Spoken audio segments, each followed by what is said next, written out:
네, 여러분 반갑습니다. 자, 이번에는 24년 2회 전기인사 CBT 보건문항을 간단히나마 같이 한번 살펴보도록 하겠습니다. 자, 그 전에 안내사항부터 먼저 전달드리면 첫 번째, 지금부터 같이 볼 이 보건문항은 실제 문제와 상회할 수가 있습니다. 그렇기 때문에 일문항에 있어서 조건과 보기, 수치값은 임의로 작성된 부분이 있습니다. 그리고 두 번째, 실제 시험 문항은 과목의 구분 없이 순서가 섞여서 출제가 되었습니다. 그래서 뭐 1번부터 20번째 문제까지는 전기 이론, 그 다음에 20문제는 전기 기기 이런 식으로 나온 게 아니라 예를 들어 1번이 전기 이론이었다면 뭐 2번, 3번 기기, 그 다음에 4번, 5번 다시 이론, 그 다음에 뭐 6번, 7번 법규 뭐 이런 식으로 순서가 섞여서 나왔습니다.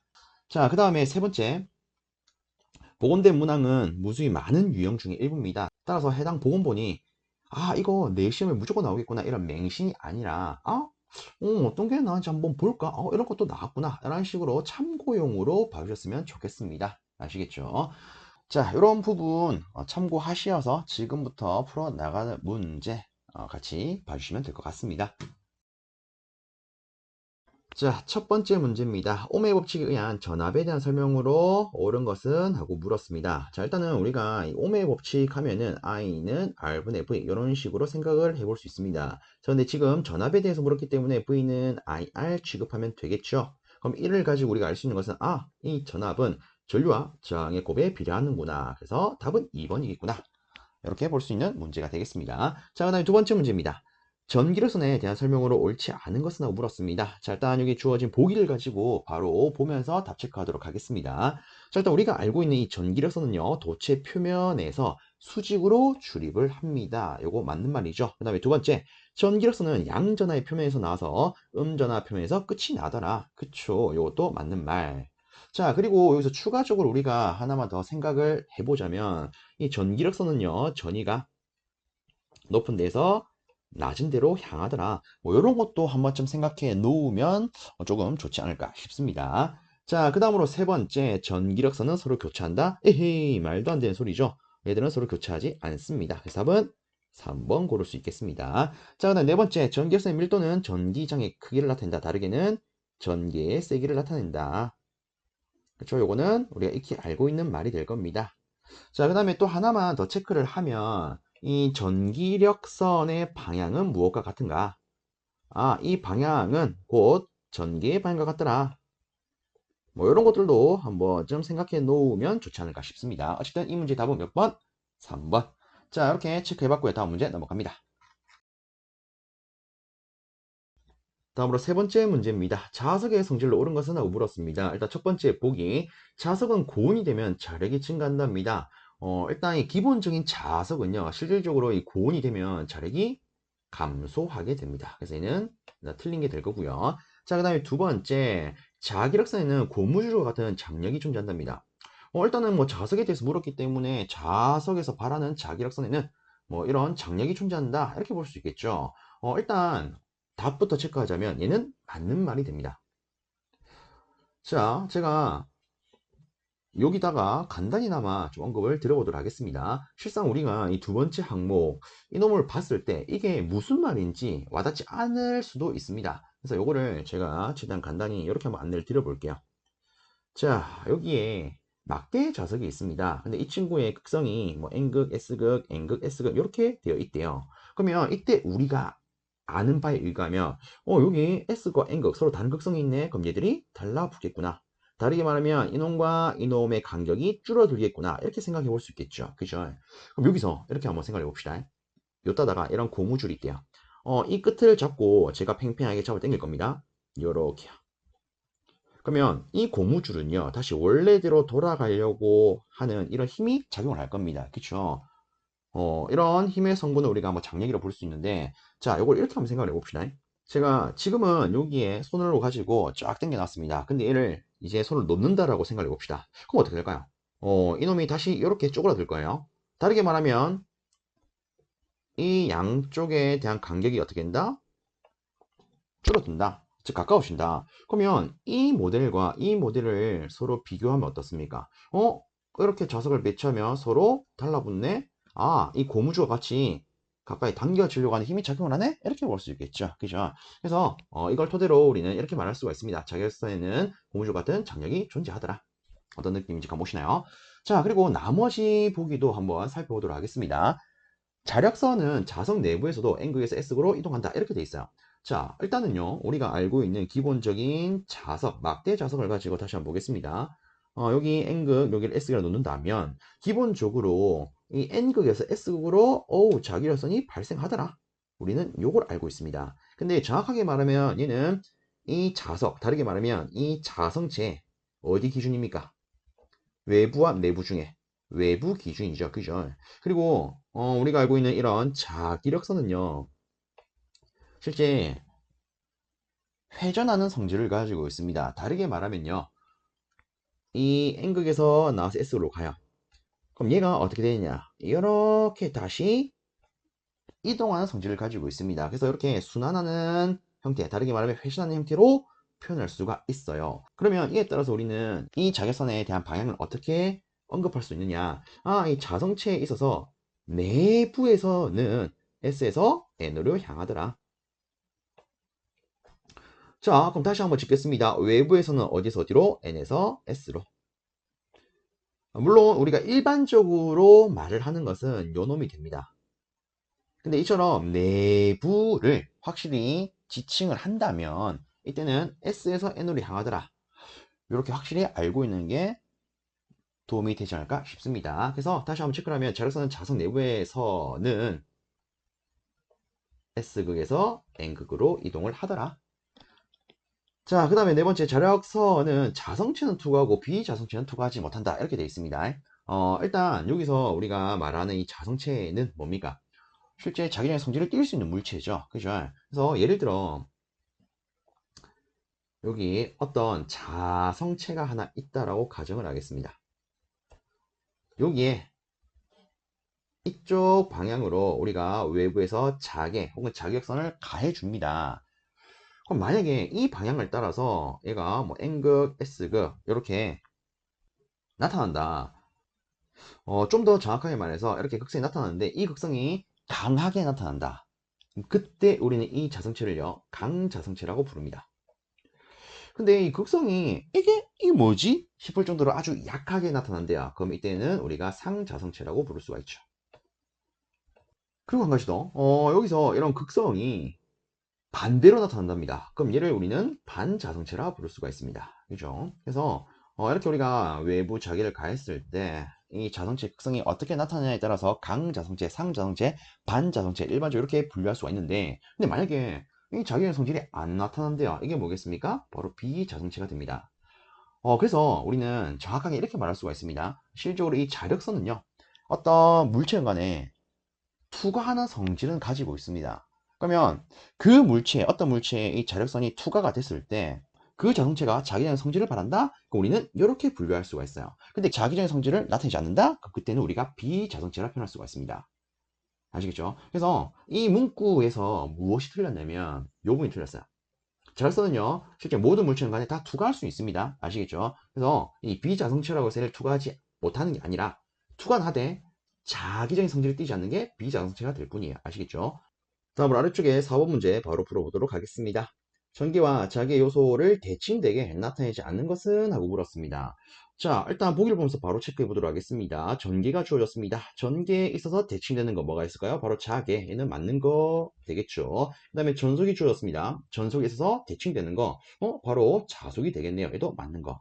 자, 그 다음에 세 번째 유전율이 있습니다. 이놈에 있어서 대칭되는 거, 바로 투자율이 있겠죠. 실상 이 대칭되는 요소는요, 여러분들이 이 전기 이론 챕터에 있어서 작약 부분에서 다루는 이 전개와 자기에 관련된 공식을 떠올린다면 보다 쉽게 접근할 수 있지 않을까 싶습니다. 자, 그러면 여기 있는 네 번째 전속 밀도에 대칭되는 건 뭘까요? 바로 자속 밀도가 될 겁니다. 그래서 이 문제에 대한 답은 4번 이렇게 고를 수 있겠습니다. 자, 근데 여기서 이렇게 생각하시는 분도 계실 것 같아요. 아니, 답 3번이 되지 않을까? 자, 이에 대해서 제가 추가적인 안내를 조금 드리도록 하겠습니다. 실제 관도 문제에서 어떤 게 있었냐면, 이런 문제가 있었습니다. 일단 제가 한번 쭉 적어 보겠습니다. 자, 이런 문제가 출제된 적이 있었습니다. 자, 그럼 다시 한번 볼게요. 이 자기회로와 전기회로의 대응으로 틀린 거. 실제 이 문제의 답은요, 바로 3번이 됩니다. 자, 일단 요 놈을 좀 정정하면 실제 자기 회로와 전기 회로의 대응은요, 이렇게 표현할 수가 있습니다. 투자율에 대응되는 것은 뭡니까? 도전율력 혹은 우리가 다르게 전도율 이렇게 쓸 수 있는 요소. 이렇게 표현이 됩니다. 그러면 이때 이 4번 문제와 제가 다시 추가한 이 문제 비교하면 어떤 차이가 있습니까?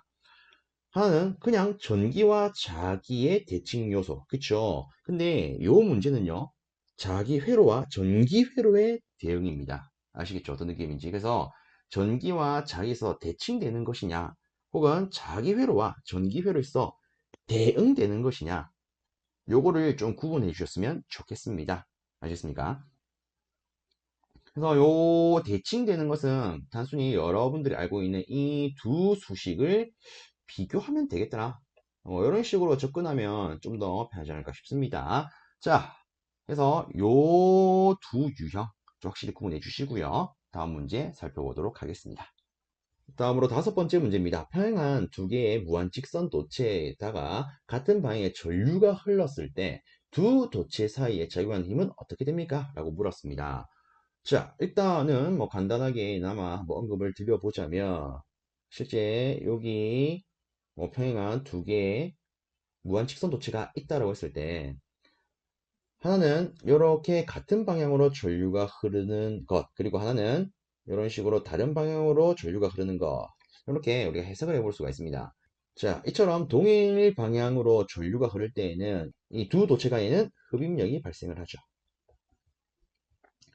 자, 그 다음으로 서로 다른 방향으로 작용 없을 때에는 서로 간에는 반발력이 작용하게 됩니다. 물론 이때 이 도체에 작용하는 힘은요, 우리가 이렇게 쓸 수가 있죠. 일단 단위는 뉴턴 퍼 미터가 될 거고요. R분의 2 I1 I2 곱하기 10의 마이너스 7습니다. 그죠? 예를 들어 요 왼쪽 도체에 흐르는 전류가 I1, 우측 도체에 흐르는 전류가 I2라면 이때 작용하는 힘을 우리가 이렇게 쓸 수가 있습니다. 자, 근데 이 문제 같은 경우에는 뭐 간단하게 뭐가 작용하니? 이렇게 묻는 거라고 볼 수 있겠죠. 왜? 보기에 반발력, 흡력이 있으니까. 그러면 다시 체크를 하겠습니다. 이 두 도체에 있어서 같은 방향의 전류가 작용을 한대요. 같은 방향. 그럼 답은 바로 그냥 3번. 이게 끝이 되겠죠. 자, 다음으로 여섯 번째 문제 보겠습니다. 다음 중 납축전지의 양극의 재료는 하고 물었습니다. 일단 이 납축전지에 있어서 양극의 재료는요. 4번 요 놈이 되겠습니다. 뭐 얘를 우리가 뭐 다르게는 뭐 이산화나 이렇게 부를 수가 있죠. 자, 그리고 한 가지만 더 체크를 하면요. 그러면 음극에 있어서 재료는 뭘 씁니까? 요거 납을 씁니다. 그래서 뭐 요거 같은 경우에는 우리가 좀 암기를 해야겠죠. 자, 이 정도로 간단히만 체크하고요. 다음 문제 살펴보도록 하겠습니다. 자, 다음으로 일곱 번째 문제입니다. 다음 중 비유전율이 가장 작은 것은? 하고 물었습니다. 일단 여기에 주어진 요소 중에서 가장 작은 것은 솔직히 공기밖에 없겠다. 그죠? 그죠? 그래서 이 공기 같은 경우에는 비유전율이 1이죠. 나머지는 뭐 1보다 큰 거 아니겠습니까? 특히나 그 관련도 문제를 보면 이런 거 있죠. 지금은 비유전율이 가장 작은 것하고 물었지만 관련도 문제 중에서는 비유전율이 가장 큰 것 이렇게 주어진 적도 있었습니다. 자, 만약에 이 보기에서 가장 큰 것을 물었다. 그럼 그때 답은 산화티탄 요놈이 되겠죠. 그래서 이 문제를 가지고 두 가지 유형을 챙기시는 게 어떨까 싶습니다. 자, 그 다음으로 여덟 번째 문제입니다. 자기력선이 직선 도체에 수직으로 작용을 할 때 이 도체에 나타나는 힘을 나타낸 것은? 하고 물었습니다. 일단은 여기 주어진 요소를 봤을 때 B, 자속밀도가 되겠죠. 그 다음에 전류, 그 다음에 L이 있습니다. 그럼 이걸 가지고 우리가 생각해 볼 수 있는 것은 플레밍의 왼손 법칙이 되겠네요. 근데 여기서 추가적으로 보면 이 수직으로 작용한답니다. 그러면 결국 이 세타가 90도라는 거 아니겠습니까? 그럼 그에 따라서 도체에 나타나는 힘, 이 F는 그냥 BIL이 되겠죠. 그래서 이 문제 같은 경우에는 이 보기를 가지고 우리가 딱 생각을 하면 솔직히 뭐 바로 고를 수 있는 문제이지 않을까 싶습니다. 다음으로 아홉 번째 문제입니다. 최대값이 200V고 주파수 60Hz인 전압의 순시값은? 하고 물었습니다. 일단 우리가 기본적으로 이 전압에 대한 순시값 꼬라지를 먼저 체크를 하자면 이 전압에 대한 순시값은요. 전압의 최대값에다가 쌓인 오메가 t 플러스 마이너스 위상 요걸로 표현할 수가 있습니다. 일단은 우리가 여기 주어진 보기를 봤을 때 뭐 뒤에 별도로 추가되는 위상은 없어요. 그렇죠? 얘는 생략하고 볼 수 있겠죠. 그러면 그에 따라서 이 최대값이 200으로 주어졌기 때문에 이 vm 대신에 200을 쓸 수가 있을 겁니다. 그러면 이런 꼴이 나오겠죠. 그래서 우리가 고를 수 있는 답안은요. 일단 2번과 3번은 안 될 거예요. 왜? 200 루트 2가 되어 있기 때문에. 그래서 우리가 고를 수 있는 것은 1번 내지 4번이 되는데 조금만 더 자세히 들여다보면 이렇게 볼 수 있을 겁니다. 이 각속도로 불리는 오메가 같은 경우에는 이 파이 f로 쓸 수가 있어요.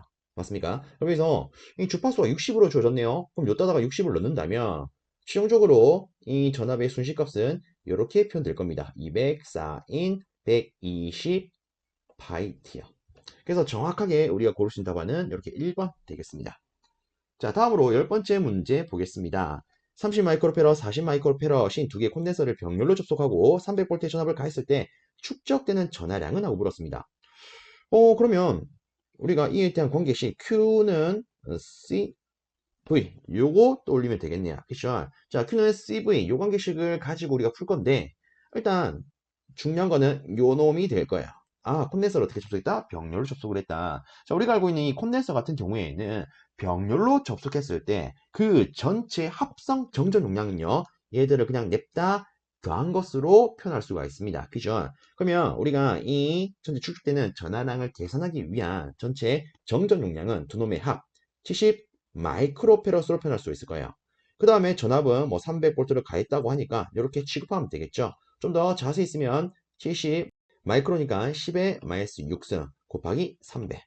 그럼 이에 대한 결과를 우리는 고르면 될 겁니다. 그래서 뭐 요놈을 계산기로 두드리면 0.021이 나올 거예요. 물론 우리가 좀 더 요 보기에 있는 형태로 정리를 한다면 2.1 곱하기 10의 마이너스 2승 이렇게 표현할 수 있겠죠. 그래서 답은 2번 고를 수 있겠습니다. 자, 이어서 11번째 문제 보도록 하겠습니다. 코일의 성질에 대한 설명으로 틀린 것은 하고 물었습니다. 자, 일단 보기를 보니까 우리가 그 간단하게 이론상에서 챙기는 개념을 가지고 봤을 때 공전의 성질 뭐지? 그 다음에 전원 노이즈 차단 기능 뭐지? 이렇게 생각해 볼 수 있을 거예요. 근데 이 주어진 보기에 있어서 요 놈은 우리가 충분히 압니다. 예를 들어 두 개의 코일이 가까이 있다? 서로 영향을 주더라. 이때 인덕턴스를 상호 인덕턴스 이렇게 부를 수가 있죠. 그리고 뭐 서로 간에 이 상호 인덕턴스를 토대로 전압을 유도한다. 이게 상호 유도작용 아니겠습니까? 그죠? 자, 그리고 또 우리가 생각을 해볼 수 있는 게 네 번째가 될 거예요. 전류의 변화를 확대시키는 성질이 있다? 이 같은 경우에는 전자유도 법칙을 떠올린다면 바로 이거 내가 아는 내용인데 이렇게 해석을 해볼 수 있지 않을까 싶습니다. 자, 우리가 알고 있는 이 전자유도 법칙은 이렇게 쓸 수가 있죠. 마이너스 n의 dt분의 d 파이. 근데 한 가지 더 이것도 있습니다. 어쨌든 이 전자유도 법칙 자체가 이 코일에서 나타나는 성분 아닙니까? 그죠? 그럼 이걸 토대로 해석을 한다면 코일에서는 자속의 변화를 방해하는 성질이 있더라. 한 가지 더 전류의 변화를 방해하는 성질이 있더라. 이렇게 해석해 볼 수 있는 거 아니겠습니까? 그죠? 그래서 이 문제 같은 경우에는 틀린 것은 하고 물었는데 그에 대한 답을 우리는 4번으로 고를 수 있습니다. 자, 다시 이놈이 옳은 말이 되려면 이렇게 정정이 되어야겠죠. 전류의 변화를 확대가 아니라 방해하려는 성질이 있다. 그렇죠? 그래서 이 문제 같은 경우에는 일단 첫 번째와 세 번째 보기 같은 경우에는 뭐지? 라는 느낌은 받을 수 있습니다. 근데 두 번째와 네 번째 보기를 가지고 우리가 조금만 생각을 하면 답에 접근할 수 있습니다. 자, 그래서 이 문제는 제가 이 정도로 마무리 짓겠습니다. 자, 이어서 아래쪽에 있는 12번째 문제 보도록 하겠습니다. 전기를 수조의 개념에 빗대어 표현할 때, 여기서 일단 오류가 하나 있네요. 요거 하나만 추가하도록 하겠습니다. 시간당 흘러나가는 물의 양에 해당되는 것은, 자, 일단 이렇게 조금 정정을 하도록 하겠습니다.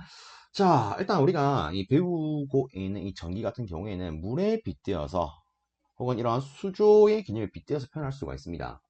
자, 이때 이 시간당 흘러나가는 물의 양은요, 우리가 뭘로 표현하느냐? 전류, 이렇게 표현합니다. 그래서 답은 2번 되겠습니다. 그리고 한 가지만 더 추가로 생각을 해보자면, 예를 들어, 여기 수조가 있대요. 수조에 물이 어느 정도 채워져 있대요. 그래서 이 수조에 채워진 물의 양, 얘를 우리가 뭐라고 표현할 수 있냐면, 얘를 전하량으로 표현할 수가 있습니다. 아시겠죠? 그래서 채워진 물의 양이라면 전하량이 되는데, 지금은 시간당 흘러나가는 물의 양, 이렇게 되어 있습니다. 간단히 말하면 이렇게 표현하는 거죠. 이렇게 해서 파이프가 시설되어 있고 물이 이렇게 흘러나간대요. 그럼 이때 시간당 기준으로 언급을 해보자면 이것 자체가 시간당 흘러나가는 물의 양이 되겠죠. 그럼 얘는 이렇게 표현할 수가 있을 겁니다. 시간당 흘러나가는 물의 양, 이게 누굽니까? 바로 전류야. 아시겠죠? 그래서 시간당 흘러나가는 물의 양 하면 전류가 되더라. 이렇게 다시 한번 상기시켜 주시고요. 다음 문제 살펴보겠습니다. 다음으로 13번째 문제입니다. 양전하가 부전하로 금속선을 통해서 이동을 할 때 이 금속선에 해당하는 요소는? 하고 물었습니다. 일단 이런 거죠. 이 양전하가 부전하로 어떤 전선을 통해서 이렇게 이동을 한대요. 그럼 이때 이 금속선은 뭐에 해당합니까? 일단 요거는 이렇게 한번 생각을 해봅시다. 여기 보면 어쨌든 전하가 이동을 한답니다. 이런 전하의 이동을 우리가 뭐라고 표현할 수 있죠? 전류요. 맞습니까? 근데 우리가 이 전기를 배울 때 이런 걸 배웁니다. 전류가 흐르는 모든 곳에는요, 우리는 느끼지 못하지만 실제 이 전류를 방해하는 요소가 작용한다고요. 그렇죠? 그 요소를 뭐라 합니까? 저항력. 그럼 자 봅니다. 지금 보시면 이 전하가 무엇을 통해서 이동을 하죠? 이 금속선요. 근데 항상 전하가 이동할 때 다르게 말하면 얘가 전류가 되고 이 전류가 이동하는 길에는 이 전류를 방해하는 요놈이 작용을 합니다. 그럼 결국은 이놈을 따라서 전류가 흐르기 때문에 결국 이 금속선에는 뭐가 작용을 한다? 저항이 작용한다. 이렇게 볼 수 있겠죠. 그래서 답은 4번 되겠습니다. 그리고 한 가지만 더, 이런 도체에 대해서 저항을 표현할 때는 우리가 이렇게 표현할 수 있죠. 저항은요, 그 매질에 대한 고유한 값에다가 단면적분의 길이를 하더라. 자, 그래서 뭐 이런 수식도 하나 참고적으로 다시 한번 봐주시면 어떨까 싶습니다. 자, 다음으로 아래쪽에 있는 14번째 문제 보겠습니다. 삼상 Y계선에서 상전압과 성간전압의 위상전압을 물었습니다. 일단 우리가 수식적으로 쓰면 이렇게 표현할 수 있죠. Y계선에 있어서 성간전압은요, 상전압에 대해서 루트 3배 큽니다. 그리고 위상은 30도 앞서요. 어쨌든 간에 이 성간전압과 상전압 간의 위상차는 몇 도?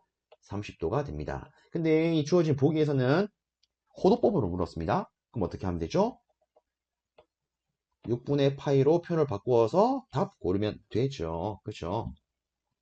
물론 참고적으로 언급을 드리자면 이 어떤 60분법으로 표현되는 이런 몇 도 몇 도 이렇게 표현되는 값에다가 우리가 180분의 파이를 취급하면 얘가 호도법, 즉 라디안 단위로 표현이 됩니다. 그러면 이렇게 약분했을 때 6분의 파이 이렇게 되겠죠. 근데 이렇게 할 필요 없이 우리는 이 30도 차이가 나는 거 알아요. 그러면 이때 이 파이 대신에 뭐 넣으면 돼요? 그냥 180.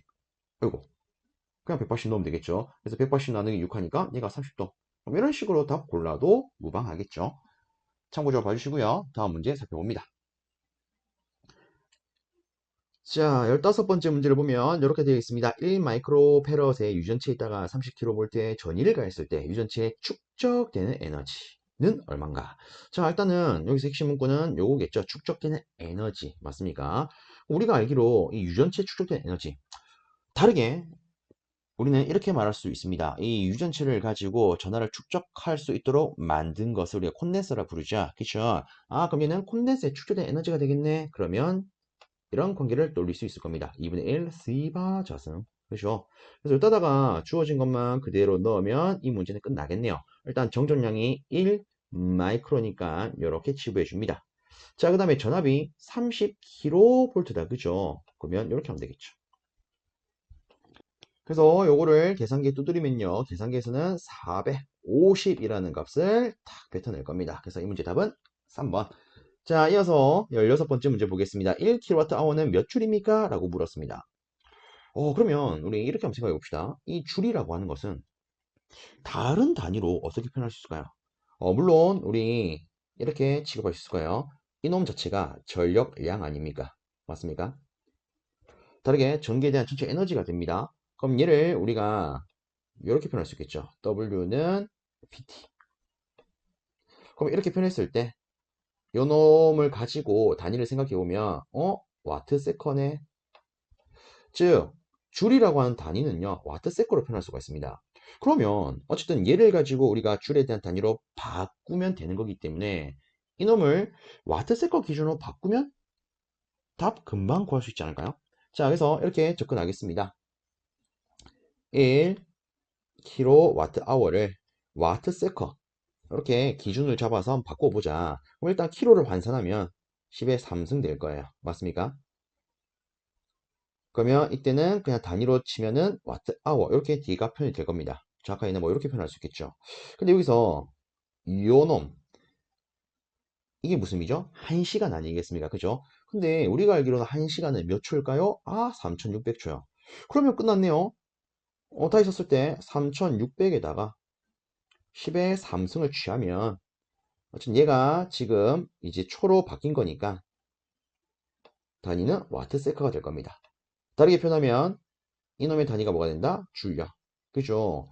그럼 끝났네요. 요거를 나타내는 복이 뭐가 있을까? 바로 요 놈이 될 겁니다. 그죠? 그래서 요 놈을 다시 정리하면 이렇게 표현되겠네요. 자, 그래서 이 문제는 이렇게 한번 접근을 해봤고요. 다음 문제 이어서 보도록 하겠습니다.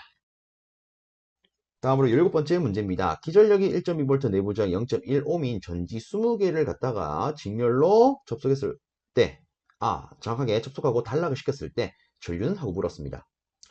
그러면 우리가 이렇게 표현할 수 있겠죠. 여기에 이 전지가 직렬로 몇 개? 20개가 붙어 있다. 근데 우리가 알기로 이 전지는요, 기본적으로 내부에 기전력 부분과 내부 저항 부분이 있습니다. 어쨌든 얘를 우리가 하나로 합성을 시켜 봅시다. 우리가 알기로 이런 기전력이 직렬로 여러 개 있다면 전체 합성 기전력은요, 이 전지 한 개에 대한 기전력이 있다가 접속된 개수를 곱해서 표현할 수가 있습니다. 그럼 이거 계산하면 뭐 24V 되겠죠? 자, 그 다음에 합성 내부 저항도 한번 따져보겠습니다. 일단 보면 모두 직렬로 접속이 되어 있습니다. 정확하게 0.1ohm짜리가 똑같은 게 직렬로 20개 접속이 되어 있습니다. 그럼 이때 똑같은 게 직렬로 접속되어 있으니까 하나의 값에다가 개수를 곱하면 전체 저항이 되겠네요. 얘는 2ohm이 될 겁니다. 그럼 끝났네요. 이렇게 해놓고 단락을 시켰답니다. 지금 우리가 그림을 다시 그리면 이거 아니겠습니까? 이렇게 전지가 있습니다. 여기 플러스 마이너스라고 치부할게요. 그럼 내부에 저항이 있고요. 기전력 부분이 있는데 이 저항이 얼마라고요? 2옴. 이 전체 합성 기전력이 24V요. 그리고 나서 얘를 어떻게 했답니까? 이렇게 단락을 했답니다. 그러면 이때 여기 흐르는 전류는 그냥 여기에 있는 저항분에 전압하면 되겠네요. 그래서 답은 12A. 2번 되겠죠. 자, 이렇게 문제 하나 또 처리해 봤고요. 다음으로 18번째 문제 또 보도록 하겠습니다. 자성체의 단면적이 이렇게 주어져 있고 작용하는 자속이 이렇게 된답니다. 이때 자속 밀도는 그냥 바로 이렇게 하면 되는 거 아니겠습니까? 자속 밀도는 단면적 분의 작용하는 자속 끝이죠. 그럼 여기다가 그대로 넣겠습니다. 3.6 곱하기 10의 마이너스 9승 나누기 우리가 이 미터 단위로 환산해야 되기 때문에 얘는 3 곱하기 10의 마이너스 4승 할 수 있겠네요. 그래서 요거를 우리가 정리를 한다면 이렇게 표현할 수가 있을 겁니다. 그래서 고를 수 있는 답안은 1번. 자, 이렇게 풀 수 있는 문제가 되겠고요. 다음 문제 이어서 봅니다. 다음으로 19번째 문제입니다. 용량성 리액턴스와 반비례하는 것은 물었습니다. 그럼 일단 우리가 이 용량성 리액턴스에 대해서 한번 해석을 해 봅시다. 자, 일단 용량성 리액턴스의 크기를 표현하면 이렇게 표현할 수가 있죠. 다시 한 번 더 쓰면 J2 파이 FC분의 1로 쓸 수가 있습니다. 그럼 이걸 토대로 우리가 해석을 한다면 용량성 리액턴스는 주파수에 반비례하네 이렇게 볼 수 있겠죠. 자, 다음으로 20번째 문제입니다. 저항이 15민 도체에다가 1A 전류를 10분간 흘릴 경우에 발생하는 열량은? 하고 물었습니다. 자, 일단 요 같은 경우에는 제가 두 가지를 가지고 한번 언급을 드려보도록 하겠습니다. 우선에 우리가 이 발생하는 열량에 대한 수식을 적자하면 하나는 0.24 PT를 하는 860 PT를 생각해 볼 수가 있습니다. 이 둘의 차이는 뭘까요? 요 놈이 세커의 단위냐, 아워의 단위냐, 이런 차이가 있겠죠. 물론 이 문제는요, 이 둘 중에 어느 것을 가지고 풀든 간에 답은 정상적으로 도출할 수가 있습니다. 자, 그러면 두 기준을 가지고 바로 풀어보겠습니다. 자, 첫 번째. 0.24 PT 요 관계식을 가지고 계산하는 경우 근데 한 가지만 더 체크를 하면 지금 물어본 단위는 킬로칼로리입니다. 그죠? 그럼 이에 따라서 이 전력에 대한 단위는 킬로와트가 되어야 합니다. 참고적으로 봐주십시오. 자, 그러면 어쨌든 간에 우리가 요 수식을 가지고 한번 풀어봅시다. 일단 이 수식은요 0.24 I 제곱 RT 이렇게도 쓸 수가 있을 거예요. 그럼 이때 우리가 I 제곱 R부터 한번 계산을 해보겠습니다. 지금 지문에 주어진 것은 1A와 10Ω이에요. 그러면 1제곱 곱하기 10 되겠네요. 그럼 이거 자체가 10W가 되겠죠. 네, 정확하게 여기에 필요한 단위는 뭡니까? 킬로와트. 그럼 얘는 이렇게 표현할 수 있을 겁니다. 그죠? 자, 그럼 여기다가 바로 적용을 하겠습니다. 이때 열량은요 0.24 곱하기 10 곱하기 10의 마이너스 3승 그 다음에 시간이 어때요? 10분. 근데 우리가 이 수식을 쓰면 이게 단위가 뭐다? 세커다. 그러면 얘를 세커로 바꿉시다. 10에다가 1분은 60초니까 이렇게 하면 되겠죠. 그러면 요따다가 그냥 600 바로 넣으면 되겠네요. 그래서 요거를 계산기로 두드리면 계산기에서는 1.44 킬로칼로리라고 하는 답을 툭 뱉어낼 겁니다. 그래서 고를 수 있는 답은 2번 되겠죠. 자, 그럼 두 번째로 860PT 요거 가지고 계산해 보겠습니다. 자, 일단은 우리가 앞에 했던 대로 이 전력부터 계산을 해야 되는데 얘는 똑같이 860I 제곱 R 이런 식으로 바꿀 수가 있을 겁니다. 근데 미리 우리가 이 I 제곱 R이 얼마인지 도출했다. 그죠? 그러면 이제는 이렇게 바로 치부하겠습니다. 860에다가 10 곱하기 10의 마이너스 3승 계산한 전력을 넣고요. 이제 요 놈을 처리해야 되는데 이 놈의 단위가 뭡니까? 얘는 아워죠. 그쵸? 그럼 요따다가 우리가 아워에 대한 시간을 넣어야 되는데 지금 주어진 건 어떻게 되어 있습니까? 10분요. 그럼 이렇게 한번 생각해 봅시다. 1시간은 몇 분? 60분요. 그럼 이 중에 10분을 썼다라고 했기 때문에 이렇게 넣으면 되는 거 아니겠습니까? 6분의 1요. 다르게 60분의 10요. 그쵸? 그래서 60분 중에 10분만 썼다. 자, 요거를 계산기에 한번 넣어봅니다. 그럼 계산기에서는 1.433이라는 값을 뱉어낼 겁니다. 어쨌든 요 데이터를 가지고도 우리는 답을 2번 이렇게 고를 수 있겠죠. 그래서 실상 이 식이나 이 식 같은 경우에는 물론 같은 수식이긴 하지만 근사치로 얼만큼 잡았냐에 대한 차이가 있습니다. 그래서 이렇게 오차는 발생할 수 있습니다. 근데 그 오차가 그렇게 크진 않죠. 그죠? 그래서 혹시나 여러분 시험 치러 갔을 때 이 문제가 났다. 요 식 내지 이 식 여러분들 바로 떠올리는 거 기준으로 풀어나가시면 되겠습니다. 자, 다음으로 21번째 문제입니다. 삼상동기 발전기의 단락선이 직선으로 되는 이유는 뭡니까? 자, 이렇게 직선으로 되는 이유는요, 정확하게는 감자작용 때문이 되겠습니다. 근데 우리가 얘를요, 포괄적으로 이렇게 말하죠. 전기자 반작용. 그래서 실상은 이 감자작용이 발생하기 때문에 발전기 내부에 철심이 포화가 되지 않습니다. 그렇기 때문에 그 내부 요소가 이 선형적으로 작용을 해서 이 단락곡선이 직선이 되는 거죠. 어쨌든 답으로 고를 수 있는 것은 2번이 되겠더라. 자, 다음으로 아래쪽에 있는 22번째 문제 보겠습니다. 전기자 저항이 1.04오hm, 전기자 전류가 10A, 그리고 유도기 전력이 110.4V인 직류 분권 발전기의 단자 조작은 하고 물었습니다. 자, 이때 우리가 떠올려야 되는 수식은요. 여기에 이 전기자 저항이 언급이 되어 있기 때문에 각 발전기의 종류에 따른 종류식을 떠올려야 됩니다. 우선 이 종류식의 기준은 누가 됩니까? 타여자요. 그죠? 그래서 한번 적어보면 IA는 I예요. 그 다음에 E는 V 플러스 IARA예요. 그렇죠? 자, 근데 여기서 지금은 타여자에 대해서 물은 게 아니라 분권에 대해서 물었습니다. 그러면 우리가 이 분권에 대해서 해석할 때는 요 뒤에다가 IF를 하나 붙여주면 된다. 그죠? 만약에 직권에 대해서 나왔습니다. 그러면 이거 없이 이렇게 해주면 됩니다. 맞습니까? 근데 복권에 대해서 나왔어요. 그러면 우리가 분권과 직권을 복합한 형태 이렇게 수식을 세울 수가 있습니다. 그리고 한 가지만 더 생각을 해볼까요? 여기에 있는 플러스, 이 플러스를 마이너스로 바꾼다. 이거 누구에 대한 수식이 됩니까? 직류 전동기에 대한 수식이 되죠. 그래서 이런 것도 여러분들 그냥 눈으로 보시면서 이런 거 있었지 한 번만이라도 더 생각해 주신다면 실제 시험장 가서 이런 문제가 나오면 조금 쉽게 접근할 수 있지 않을까 싶습니다. 자, 어쨌든 간에 지금 우리한테 필요한 것 기준으로 다시 적용을 해봅시다. 그래서 다시 쓰면 우리는 분권에 대한 수식이 필요해요.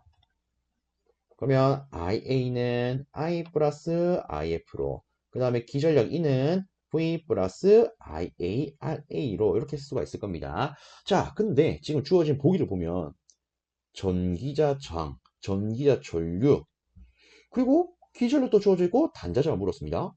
이렇게 쓰고 보니까 이 값, 이 값, 이 값 다 있네. 에이, 그러면 요것만 가지고 바로 이렇게 계산하면 되겠구나 생각해 볼 수 있겠죠. 그럼 여기다가 주어진 거 그대로 씁니다. 기전력 값이 110.4요. 전류가 10A, 저항이 1.04. 어쨌든 뭐 요거를 우리가 손으로 계산한다 치더라도 10.4가 되겠죠. 그럼 계산하면 단자 전압은 100V가 되겠네요. 답은 3번 고를 수 있겠죠. 다음으로 23번째 문제입니다. 동기발전기 병렬 운전 시에 고려하지 않아도 되는 것은 물었습니다. 자, 일단 간단하게 떠올려 보겠습니다. 동기발전기 병렬 운전 조건 대표적인 것부터 떠올리면 기전력의 주, 위, 파, 그가 일치해야 된다. 이런 게 있죠. 이때 주는 뭡니까? 주파수요. 위는 위상, 파는 파형, 크는 크기가 됩니다. 물론 추가적으로 하나 더 떠올리자면 상회전 방향과 그에 대한 각변이가 같아야 하더라. 뭐 이런 것도 떠올릴 수 있겠습니다. 자, 어쨌든 우리가 요 문제 같은 경우에는 이 기본적인 조건만 가지고도 충분히 풀 수 있습니다. 보면 요거 고려해야 되죠. 요거 고려해야 됩니다. 요거 고려해야 되죠. 그러면 고려하지 않아도 되는 것은 없놈밖에 없다. 이놈밖에 없다. 자, 다음으로 24번째 문제 보도록 하겠습니다. 20kVA의 단상 변압기 두 대를 사용을 해가지고 VV 결선으로 하고 삼상 전원을 얻고자 한답니다. 여기에 접속시킬 수 있는 삼상 부하 용량은 약 몇 kVA인가? 라고 물었습니다. 여기서 제가 요거 하나만 좀 짚고 넘어가도록 하겠습니다. 여기 나와 있는 이 V 결선 했을 때 우리가 떠올려야 되는 것은 크게 딱 세 가지가 있습니다. 첫 번째, V 결선 했을 때 전체 용량 어떻게 됩니까? 전체 용량은요. 한 대 용량에 대해서 몇 배? 루트 3배. 이렇게 취급할 수 있죠. 그 다음에 두 번째, 이 친구의 이용률. 이용률은 몇 프로? 86.6%. 그 다음에 한 가지 더, 출력비. 얘는 몇 프로? 57.7%. 특히나 이 출력비 같은 경우에는 정확하게 표현을 하면 얘는요, 고장전과 비교한 출력의 비입니다. 그래서 지문에 뭐 고장전과 비교했다 이런 언급이 있으면 우리가 그 문제를 출력비 문제라고 볼 수 있죠. 근데 지금은 요놈에 대해서 물었습니다. 그럼 볼게요. 지금 지문에 보시면 20kVA 단산 변압기 두 대를 가지고 부위가 됐대요. 결국 변압기 한 대 용량이 얼마? 20kVA라는 거 아니겠습니까? 그럼 끝났네요. 여기다가 바로 적용을 해봅시다. 루트 3 곱하기 20 하면 이 문제 답 나오겠다겠지요. 그래서 요거를 계산하면 답은 34.6 될 겁니다. 그래서 1번 이렇게 고를 수 있는 문제가 되겠네요. 다음으로 25번째 문제입니다. 전기기계 효율 중에 발전기의 규약 효율 이타G는 몇 퍼센트로 표현됩니까? 라고 물었습니다. 단, P는 입력, Q는 출력, L은 손실이래요. 자, 일단은 우리가 알고 있는 이 발전기 또는 묶어서 변압기 규약 효율은 어떻게 표현할 수 있습니까? 일단 한번 간단히 생각을 해보면 이렇게 표현할 수 있죠. 출력 나누기 출력 더하기 손실 곱하기 100%요. 그쵸? 근데 지금 이 문제는요, 요 놈 대신에 다른 문자로 주어졌습니다. 그러면 바로 이렇게 표현하면 되겠죠. 지금 보니까 출력을 Q라고 주어졌네요. 그러면 아래쪽에 Q 쓰고 손실 얼씨구나 L이구나. 그래서 답은 요 놈을 고를 수 있겠네. 그쵸? 이렇게 간단히 접근할 수 있겠습니다. 다음으로 26번째 문제입니다. SCR 두개를 역병렬로 접속한 이 그림과 같은 기호의 명칭은? 하고 물었습니다. 이렇게 생긴 것을 우리는 이렇게 말하죠. 트라이 악이다. 그쵸? 특히 요거를 간단히 한 부분만 조금 체크를 하자면 지금 이 가운데 화살표를 보면 우측, 좌측으로 향하는 두 방향을 가지고 있습니다. 맞습니까? 그럼 예를 들어 우측을 플러스라고 하면 좌측은 마이너스가 될 거예요. 그럼 얘를 가지고는 우리가 이렇게 말할 수가 있습니다. 아, 두 개의 방향성을 갖더라. 다르게 말하면 두 개의 극성을 가질 수가 있더라. 우리가 익히 말하는 전기의 극성은요, 플러스, 마이너스, 요 놈이 됩니다. 맞습니까? 예를 들어, 플러스의 극성으로만 계속 표현이 된다. 얘가 뭡니까? 직류에 대한 개념. 그죠? 근데 플러스와 마이너스가 같이 나와요. 얘를 우리는 교류의 개념으로 표현할 수가 있습니다. 그러면 이걸 가지고 우리 이렇게 말할 수 있겠죠. 얘가 플러스 마이너스 두 개를 가지고 있네? 그러면 교류 전용의 소자가 되겠네. 교류를 우리 간단히 표현하면 AC라 표현할 수 있죠. 그래서 여기에 주어진 이 보기상에서 AC가 있는 것을 찾으면 2번밖에 없더라. 그래서 이런 식으로 접근해도 좀 괜찮지 않을까 싶습니다.